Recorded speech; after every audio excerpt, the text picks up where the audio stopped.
Bien, nuevamente estamos aquí para hacer el repaso de esta lección número 14. Nos toca hoy la lección número 14 de la Iglesia de Dios, de nuestro libro Apocalipsis, Revelaciones de Esperanza. Y nos encontramos nuevamente con nuestro buen amigo Abiezer Soriano y el pastor Freddy Alvarado. Qué alegría poder compartir con ustedes este lindo tema.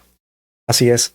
Si quisieras comprar un nuevo par de zapatos, seguramente, pastor, iríamos a una tienda donde sabemos que hay zapatos muy bonitos, con un buen precio, pero esto se puede tornar una tarea muy difícil al haber muchas opciones, ¿sí o no? Así es. Y seguramente ocuparíamos el criterio de algún amigo, un hermano, algún conocido para encontrar el zapato correcto.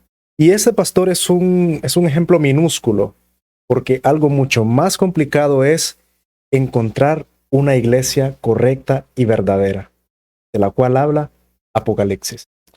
Así es, realmente se ha hecho investigaciones y nuestro libro habla de una investigación hecha por el Seminario Teológico Gordon Conwell, que dice que hay 47,000, si escuchaste bien, 47,000 confesiones cristianas. Y todas dicen seguir a Cristo, pero hay en algunas de ellas contradicciones doctrinales muy profundas. Algunas no interpretan correctamente la Biblia.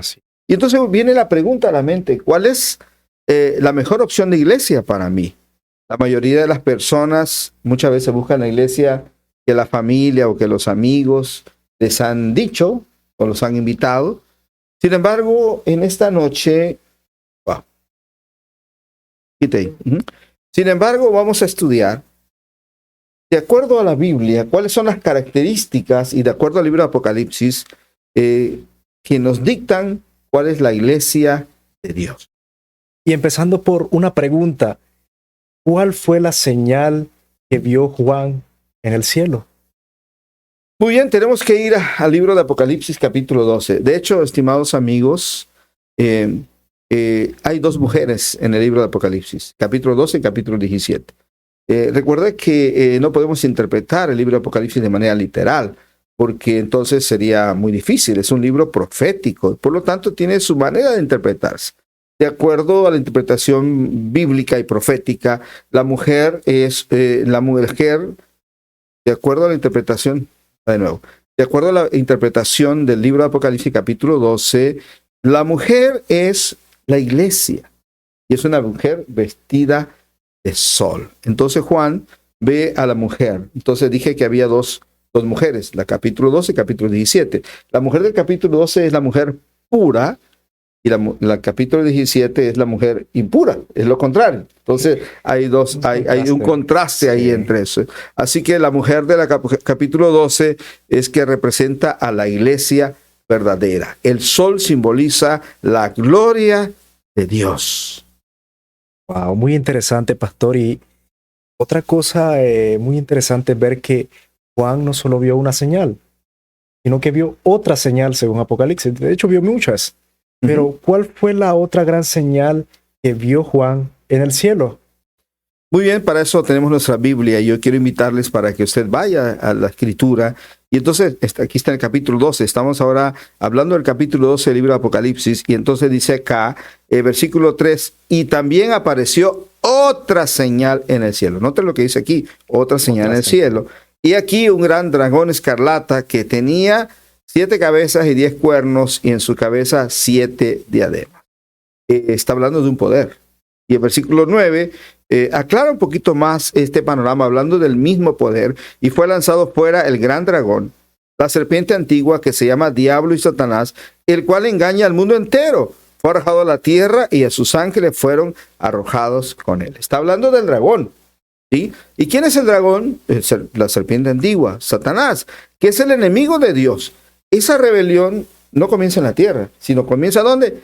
En el cielo, y se opone al gobierno divino, y después es expulsado del cielo y viene a la tierra, y entonces quiere aquí en la tierra también crear un ambiente en contra de la voluntad del Señor. Así que la señal que vio es a este poder, este dragón escarlata, es el diablo y Satanás.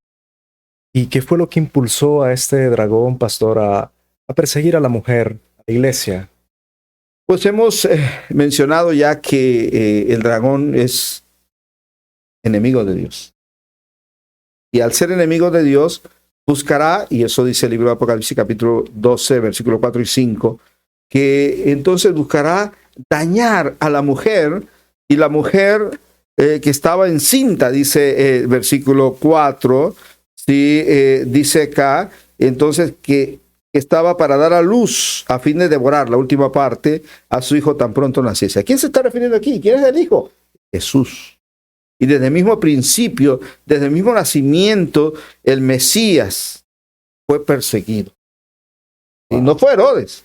Herodes fue el instrumento en la tierra, sino fue el diablo buscando destruir. Y entonces, ¿por qué quiere perseguir a la mujer? Porque quiere destruir a la iglesia, quiere destruir a Cristo, quiere destruir a todos los creyentes, pero no puede porque el Señor Jesús ha ganado la victoria. Amén.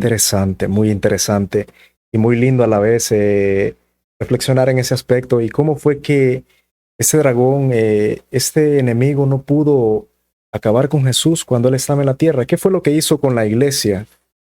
Bueno, vamos nuevamente a la Biblia, Apocalipsis capítulo 12, nuevamente, versículo 13, dice, y cuando vio el dragón que había sido arrojado a la tierra, persiguió, ahí está, a la mujer que había dado luz al hijo varón. Entonces la persecución ha sido una realidad. Ha sido una realidad de que el enemigo, usando instrumentos humanos, ha buscado destruir la iglesia del Dios verdadero, ¿sí? Y a los creyentes. Y eso Jesús también lo dijo. Jesús advirtió en Mateo capítulo 10, versículo 22, a los discípulos que serían odiados y maltratados por las personas por causa de la obediencia y fidelidad a Él. Sin embargo, prometió victorias. Wow. En ese caso, pastor, nos damos cuenta que la iglesia ha pasado mucha tribulación. ¿Y qué fue lo que sucedió con la iglesia después de la persecución? ¿Qué pasó después con el remanente? Bueno, esta pregunta está en nuestro libro, es una pregunta sumamente importante. Sí, importante. Está en Apocalipsis capítulo 12, versículo 6, la respuesta. Vaya a la Biblia y dice aquí, y la mujer huyó al desierto, donde tiene lugar preparado por Dios para que allí la sustente por 1260. Es interesante porque este 1260 días, igual en Daniel, habla de tiempos y la mitad de un tiempo. Está hablando de la misma profecía. Las aguas, de acuerdo a Apocalipsis 17:15, representan multitudes. Y el desierto significa también proféticamente lugares despoblados. Y hay un principio en la escritura del entendimiento profético, que es el principio día por año, de acuerdo a Ezequiel capítulo 4, versículos 6 y 7 y números 14, 34. Entonces aquí no está hablando de 1260 días, sino está hablando de 1260 días proféticos. Estamos hablando de un tiempo, de un tiempo, ¿sí? Un periodo de tiempo. Entonces, históricamente, entendemos que esto se refiere a un periodo de tiempo donde cierto poder persiguió a la iglesia, trató de destruir a la iglesia de Dios.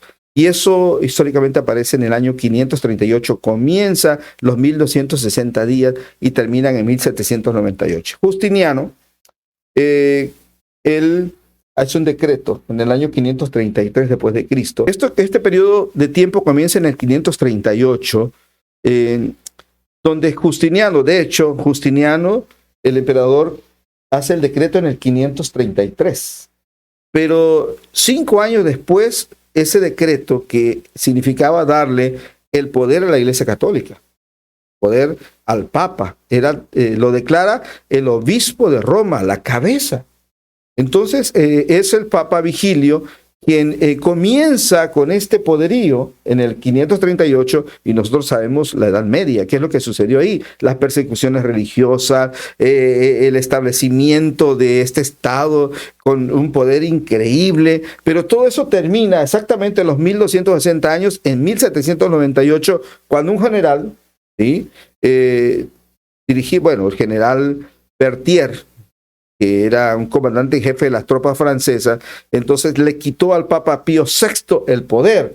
Y ahí, no quiere decir que lo destruyó, pero ahí el poder que tenía político, religioso, se termina durante ese tiempo. Entonces, aquí que está hablando que durante todo ese tiempo, entonces que hubo de persecución, la iglesia que fue conducida a un lugar despoblado, se mantuvo. Se mantuvo y sobrevivió las persecuciones y la supremacía de este poder. Interesante, muy interesante, pastor. Nos damos cuenta de que la iglesia por mucho tiempo ha sido perseguida por el enemigo.